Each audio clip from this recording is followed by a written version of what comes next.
আবারও চলে এলাম জয়রামবাটিতে। এই দিকটা পশ্চিম দিক, বিষ্ণুপুরের দিক। শুনতে পাচ্ছি 18ই জুলাই শুক্রবার 2025 সাল এখানে প্যাসেঞ্জার ট্রেন চালানো শুরু হবে।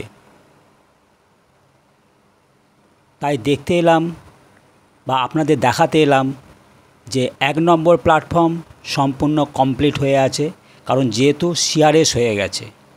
আর দেখতে পাচ্ছেন 2 আর 3 কোনো কাজ হয়নি, একদম ফাঁকা। এটা 2-3-এর মাঝের প্ল্যাটফর্মের জায়গা দেখে নিচ্ছেন। আর এইটা হচ্ছে 3 নম্বর প্ল্যাটফর্মের লাইন, রেল লাইন।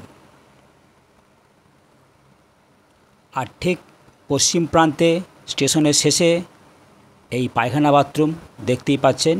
আর চলে যাচ্ছে এটা বিষ্ণুপুরের দিক। এটা বিষ্ণুপুরের দিক, পশ্চিম দিক। আর এখান থেকেই শুরু হচ্ছে পশ্চিম দিক থেকে জয়রামবাটি স্টেশন।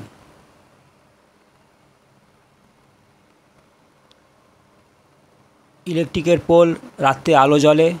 1 নম্বর প্ল্যাটফর্ম সম্পূর্ণ কমপ্লিট হয়েই আছে।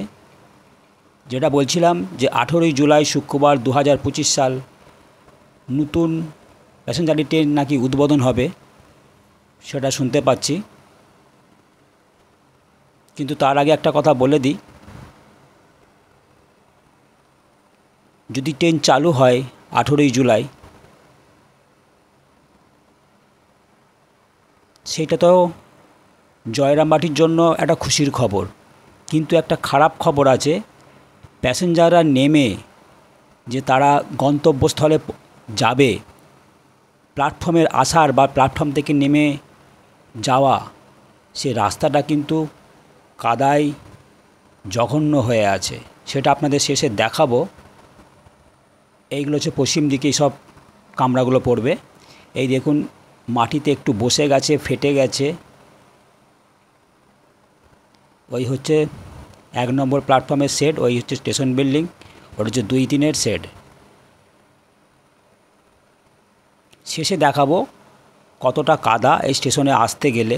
প্যাসেঞ্জাররা ট্রেন থেকে নেমে ওই কাদা মারিয়ে যদি আসতে হয়, যাতায়াত করতে হয়, তাহলে কিন্তু খুব দুর্বিষহ ব্যাপার। রেল যাত্রীদের জন্য রাস্তাটি সুন্দর করে করতে হবে। এটা বয়স্ক মানুষদের জন্য, তারা অনায়াসে আসতে পারবে। একদম স্টেশন বিল্ডিংয়ের কাছে পর্যন্ত এটা যে শেষ হয়েছে, ওই যে দেখতেই পাচ্ছেন। আর এই হচ্ছে 1 নম্বর প্ল্যাটফর্মের শেড। আমি আর অত দূর যাইনি, ওইদিকে বাঁশ দিয়ে ঘেরা আছে। যেহেতু ঘেরা আছে, সেই ঘেরা টপকে ভিডিও করাটা অন্যায়।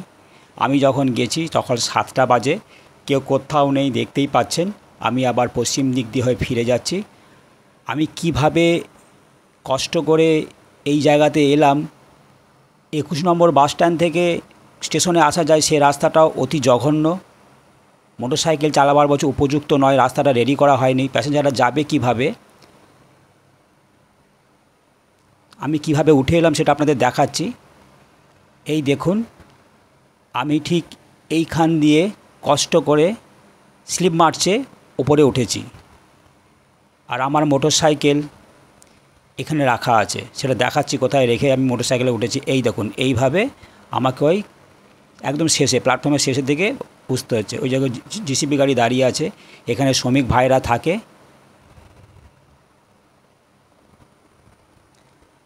চলুন দেখায় আপনাদের। আমি এই দিক থেকে এলাম, এটা হচ্ছে মরাম রাস্তা, একদম পিচপিচে কাদা। এই দেখুন, দেখতে পাচ্ছেন, এইটা হচ্ছে স্টেশন যাওয়ার। এটা হচ্ছে পশ্চিম দিক থেকে যদি আসেন, মানে যেই দিকে হচ্ছে ঝেটের বাজার স্কুল, ওই দিকটা। স্টেশন যাওয়ার 2টো রাস্তা, একটা এই দিক আর একটা ওই দিকে আছে, পূর্ব দিকে, যেই দিকে মাতৃমন্দির। দেখতেই পাচ্ছেন কাদায় জঘন্য। আমার ভিডিও প্রায় শেষের দিকে।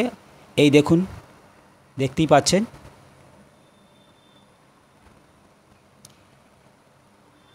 তো চ্যানেল রামধনুর সাথে আমি দীপঙ্কর তুলে ধরলাম যে 18ই জুলাই যদি সত্যিই প্যাসেঞ্জার ট্রেন চলে, তো যাত্রীদের জন্য এই কাদা মারিয়ে কিন্তু স্টেশনে আসতে হবে,